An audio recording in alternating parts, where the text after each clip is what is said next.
Hello students, આપણે cache બજેટનો સમ number 3 છે એ જોઈ રહ્યા છીએ. હવે અત્યારે આપણે કરીએ છીએ કેશ બજેટ સમ નંબર 8, જેની અંદર તમને દક્ષા લિમિટેડ કંપની આપેલી છે અને એમનો કરંટ બિઝનેસ છે કે જેની અંદર એમને ઇક્વિટી શેર કેપિટલ છે 66,50,000 and 10% debentures of 5,50,000 are created for the fund and interest on debentures will be paid annually. Starting output cash flow તમને આપેલું છે building, stock, plant and motor. The above payment is to be considered in the month of company's registration. હવે શું કીધેલું છે તો કે આ બધાનું પેમેન્ટ છે એ તમને ક્યારે મળે છે તો કે જ્યારે કંપનીનું રજિસ્ટ્રેશન થાય છે ત્યારે. At the end of 30th September, 6 months expected sales is as follows. Expected sales આપેલું છે એપ્રિલ થી લઈને સપ્ટેમ્બર સુધી. Additional details ની અંદર first one જો the level of stock will be maintained monthly uniformly. તમારે શું કરવાનું છે તો કે સ્ટોક મેન્ટેન કરવાનો છે. The administrative expense will be paid at the end of every month ₹55,000. Every month કેટલાનું payment કરવાનું છે 55,000. Equity shares and debentures will be issued on 1st April. કમેન્સમેન્ટની ડેટ આપી દીધી તમને કંપનીના રજિસ્ટ્રેશનની ક્યારે આવી છે તો કે 1st એપ્રિલ એટલે કે એપ્રિલ મંથની અંદર કંપનીનું રજિસ્ટ્રેશન થયું છે અને ત્યારે તમને ઇક્વિટી શેર કેપિટલ્સના અને ડિબેન્ચર જે ઇશ્યુ કરેલા હતા ને એનું તમને શું મળી જાય છે પેમેન્ટ રિસીવ થઈ જાય છે. તો આને આપણે ક્યાં લખશું ઇક્વિટી શેર કેપિટલ અને ડિબેન્ચર્સને તો કે આપણને રિસીવ થાય છે that is to say receives. Right. Next one the credit period for the debtors will be of 2 months એટલે કે ડેટર્સની અંદર શું છે તો કે ટાઈમ ડ્યુરેશન આપેલો છે 2 months એટલે કે એપ્રિલનું જો તમને સેલ્સ કે છે રાઈટ તો એનું પેમેન્ટ ક્યારે થશે તો કે જૂનની અંદર. Okay. Next one the credit period for the creditors will be 1 month. 1 month આપેલો છે ક્રેડિટર્સની અંદર. એપ્રિલનું પેમેન્ટ ક્યારે થશે મેની અંદર. Next one the gross profit on sales is 20%. તો આ ડાયરેક્ટ તમને જીપી આપી દીધું છે સેલ્સના 20%. Next one primary expense of ₹55,000 will be paid in the month of May. મે મંથની અંદર સ્પેસિફાઈ કરી દીધું છે તો એ મંથની અંદર આપણે એનું પેમેન્ટ કરી દઈશું. Next one wages and salary. First 3 months of ₹88,000 monthly and for the latter period ₹1,04,500 monthly. First 3 months માટે એટલે કે એપ્રિલ થી જૂન માટે સેલેરી કેટલી છે તો કે 88,000 and afterwards July to September સુધી કેટલી છે તો કે 1,04,500. The time taking payment of wages and salary is 1 month. એપ્રિલનું payment ક્યારે કરીએ મેની અંદર, મેનું જૂનમાં, જૂનનું જુલાઈમાં and આફ્ટરવર્ડ્સ. Next one prepare on the books of Daksha Limited cash budget for the first 6 months. 6 months માટે તમને શું કીધું છે કેશ બજેટ બનાવવાનું કીધેલું છે. ફર્સ્ટ સ્ટાર્ટ કરીએ છીએ આપણે વર્કિંગ નોટથી. વર્કિંગ નોટની અંદર તમે જોશો કે ફર્સ્ટ વર્કિંગ નોટ આપણે કઈ કરેલી છે તો કે પરચેઝ. શું કામ એને પરચેઝની કરી છે મને સેલ્સ ડિરેક્ટલી આપી દીધું છે, વેજીસ પણ આપી દીધા છે રાઈટ. અને સેલ્સની અંદર મને કોઈ પણ ક્લેરિફિકેશન નથી આવી કે કેશ શેર્સ છે કે ક્રેડિટ સેલ્સ છે એટલા માટે ડાયરેક્ટ આપણે શું કરશું તો કે પરચેઝ ફાઇન્ડ આઉટ કરશું. પરચેઝ ફાઇન્ડ આઉટ કરવા માટેનું નોર્મલી COGS આપણે ફાઇન્ડ કરવું તો કેમ કરીએ opening plus purchase related expenses minus closing stack. તો શું મળશે તો કે COGS મળશે રાઈટ. બટ અહીંયા મારી પાસે COGS તો છે પણ મને પરચેઝ જોઈએ છે બટ મારી પાસે ઓપનિંગ સ્ટોક કે ક્લોઝિંગ સ્ટોક છે નહીં. મારી પાસે ઓનલી વેજીસ જ છે તો હું શું કરીશ વેજીસને ડિડક્ટ કરી દઈશ. ચલો જુઓ ફર્સ્ટ મેં શું કરેલું છે તો કે એપ્રિલથી લઈને સપ્ટેમ્બર સુધીના સેલ્સ બધા લખેલા છે જેની અંદરથી હું શું કરીશ તો કે જીપી માઇનસ કરીશ. જીપીનો રેટ તમને 20% આપી જ દીધું છે રાઈટ. જીપી 20% સેલ્સના ડાયરેક્ટ શું કરી દઈશ હું ડિડક્ટ કરી દઈશ તો શું મળી જશે COGS. COGS માંથી હું શું કરીશ તો કે વેજીસ માઇનસ કરીશ તો શું મળી જશે મને પરચેઝ. હવે વેજીસ મેં જોયું પહેલા 3 મહિનામાં એટલે કે એપ્રિલથી લઈ અને જૂન સુધીમાં કેટલા કર્યા છે 88,000 and after July to September સુધી કેટલા કર્યા છે 1,04,500. દેન આગળ જોઉં તો COGS માંથી મેં વેજીસ ડિડક્ટ કર્યા તો મને શું મળ્યું પરચેઝ.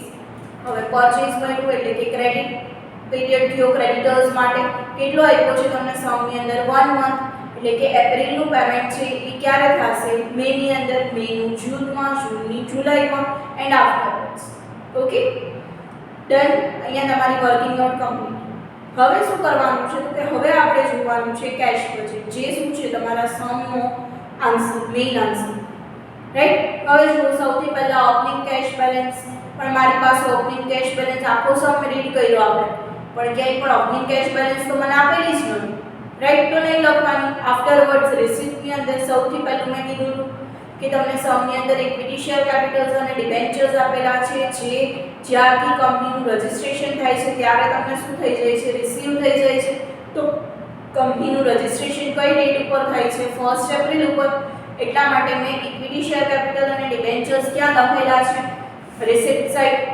આફ્ટર ધેટ રિસીપ્ટની અંદર બીજું તો કંઈ નથી આવતું પણ તમને સેલ્સ આપેલું છે સેલ્સ મીન્સ શું કલેક્શન ફ્રોમ ડેટર્સ રાઈટ હવે ડેટર્સની અંદર તમને ટાઈમ ડ્યુરેશન આપેલો છે 2 મંથ્સ હવે તમે જો 2 મંથ્સનું આપેલું છે હવે સેલ્સ છે ઈ એપ્રિલ મંથનું છે કેટલું છે 15,40,000 રાઈટ હવે એની અંદર 2 મંથ્સ ડ્યુરેશન તમે શું કરો કેલ્ક્યુલેટ કરો તો 2 મંથ ડ્યુરેશન તમે કરશો તો એપ્રિલનું પેમેન્ટ તમને ક્યારે મળશે મે એન્ડ જૂન એટલે કે જૂનની અંદર આફ્ટરવર્ડ્સ જુલાઈ માટે તો તમારે શું જોવું પડશે તો કે મેનું સેલ્સ જોવું પડશે તમને મેનું સેલ્સ કેટલું આપેલું છે જોવો અહીંયા 16,50,000 મેનું ક્યારે મળશે તમને જુલાઈની અંદર જૂનનું ઓગસ્ટની અંદર એન્ડ જુલાઈનું સપ્ટેમ્બરની અંદર રાઈટ હવે જુઓ એ જ વસ્તુ મેં અહીંયા લખેલી છે 1540 16,50,000 20,35,000 and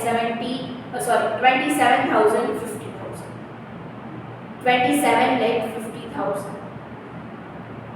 ઓકે આફ્ટર ધેટ રિસિપ્ટ્સ છે કમ્પ્લીટ થઈ ગયો હવે તમે જો કોઈ પણ મશીનરી સેલ કરેલી છે કે કોઈ અધર ઇન્કમના સોર્સિસ આપેલા હોય તો તમે અહીંયા મેન્શન કરી શકો લાસ્ટ સમની અંદર આપણે શું કર્યું હતું તો કે ઓલ મશીનરી સેલ કર્યું હતું રાઈટ તો એ મેં શું કર્યું હતું તો કે રિસિપ્ટ્સની અંદર મેન્શન કરેલું હતું બટ અહીંયા તમને એવી કોઈ પણ ડિટેલ્સ આપેલી નથી તો કંઈ પણ મેન્શન કરવાનું થશે નહીં એટલે આપણે શું કરી લીધું ટોટલ રિસિપ્ટ્સ આફ્ટર ધેટ પેમેન્ટ્સની અંદર જો હવે સૌથી પહેલું પેમેન્ટ થશે પેમેન્ટ્સ ટુ ક્રેડિટર્સ રાઈટ તો હવે ક્રેડિટર્સ માટેનું પેમેન્ટ આપણે હમણાં જ વર્કિંગ નોટ જોઈ છે એની અંદર જો એપ્રિલ મંથની અંદર પરચેસ કેટલું હતું 11,44,000 હવે ક્રેડિટર્સ માટે ટાઈમ ડ્યુરેશન આપેલો હોય તો તમને 1 મંથ એટલે કે એપ્રિલનું ક્યારે થશે મે ની અંદર રાઈટ તો 11,44,000 આપણે ક્યાં મેન્શન કરેલા છે જુઓ મે ની અંદર સેમ એવી જ રીતના બધા મંથનું મેં જે વર્કિંગ નોટમાં પરચેસ ફાઇન્ડ આઉટ કરેલું છે એ શું કરી દઈશું ડાયરેક્ટ કેશ બજેટની અંદર મૂકી દઈશ done it is okay done next one હવે પેમેન્ટ્સની અંદર બીજું શું પેમેન્ટ કરીએ છીએ આપણે તો કે વેજીસનું પેમેન્ટ કરીએ છીએ રાઈટ હવે વેજીસની અંદર તમને કહી દીધું છે કે first 3 months that is to say April to June કેટલું છે વેજીસનું payment 88,000 and afterwards 1,04,500 right but વેજીસના પેમેન્ટની અંદર તમને ટાઈમ ડ્યુરેશન આપેલો છે 1 month that is to say April મંથનું વેજીસનું પેમેન્ટ હું ક્યારે કરીશ મે ની અંદર એટલે હવે મારે શું કરવાનું એક મંથ પાછળ જવું રાઈટ એપ્રિલનું પેમેન્ટ મેમાં મેનું જૂનમાં જૂનનું જુલાઈ તો જૂન સુધી કેટલા હતા 88,000 જુલાઈથી 1,04,500 રાઈટ તો જુલાઈથી 1,04,500 1,04,500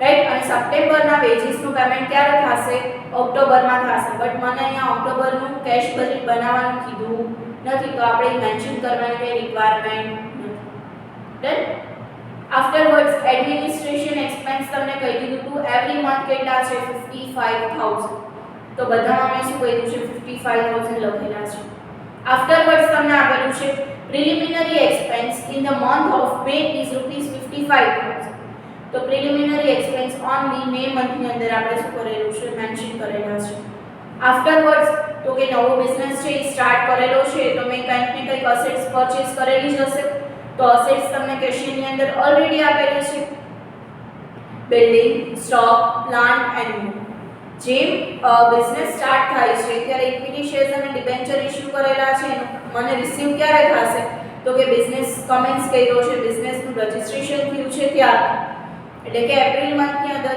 તો આપણે જે પેમેન્ટ કરીએ છીએ એ પણ ક્યારે કરશું એપ્રિલ મંથની અંદર that's why building stock plant and motor are mentioned in the April month. All the points are covered. Then the next one is total payment. Total payment કરી દીધું. Receipts and total are done. Last one is closing cash balance. Closing cash balance માટે આપણે શું કરીએ છીએ A minus B. Right?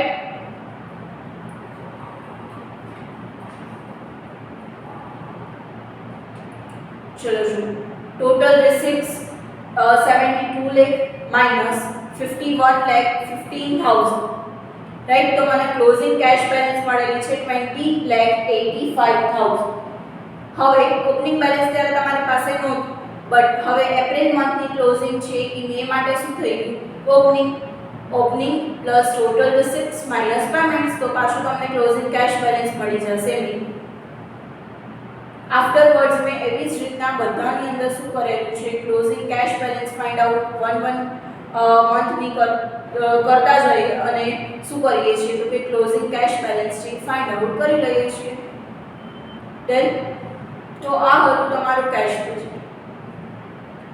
Budget ની અંદર mostly બધા જ સમ આ જ ટાઇપ્સ ની છે ધેન કમ્પ્લીટ ધેન आफ्टरवर्ड्स હવે આપણે સ્ટાર્ટ કરીએ છીએ બજેટરી કંટ્રોલ 1 નું chapter number 3 that is to say flexible budget.